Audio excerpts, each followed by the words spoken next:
కదా, అందుకని నాకు కొంచెం 1 ఇయర్ గ్యాప్ వచ్చింది, కానీ ఆ తర్వాత నుంచి వచ్చింది. అందుకని సినిమా ఇండస్ట్రీలో ఇవాళ ఈ విధంగా నేను ఉండగలిగాను అంటే దానికి కారణం నన్ను ఇంట్రడ్యూస్ చేసినటువంటి అట్లూరు పూర్ణచంద్రరావు గారు, తర్వాత పుట్టూరు సుబ్బారావు గారు అని వాళ్ళిద్దరు పార్ట్నర్స్ దాంట్లో. వారిని అలాగే దాసరి నారాయణరావు గారు. నేను రెండో సినిమా ఆయన దగ్గర యాక్ట్ చేసింది తిరుపతి అనే సినిమా. తిరుపతి దాంట్లో రాజుబాబు గారు హీరో. ఓకే, మన కమెడియన్ రాజుబాబు గారు. ఆ రాజుబాబు గారి సిస్టర్ జయసుధ.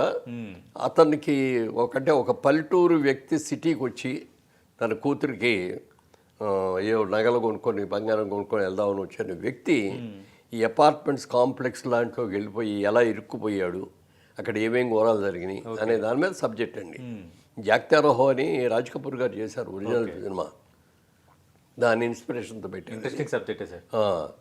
అందులో ఒక ఇన్స్పెక్టర్ క్యారెక్టర్, మీది ఇన్స్పెక్టర్ క్యారెక్టర్. ఇతని అమాయకత్వం ఇవన్నీ కూడా తీసుకొని సినిమా అంతా కూడా త్రూఅవుట్ అతనికి హెల్ప్ చేస్తూ ఉంటాడు.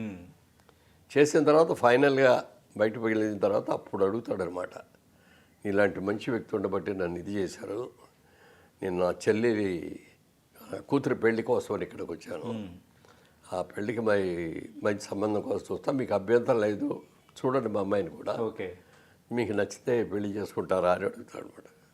అప్పుడు ఇతని అమాయకత్వం, ఇతనిలో ఉన్న నీతి నిజాయితీ అన్నీ చూసిన తర్వాత యాక్సెప్ట్ చేస్తాడు. ఓకే, అలా ఆ సబ్జెక్ట్ అది దాసరి నారాయణరావు గారి డైరెక్షన్లో జరిగింది.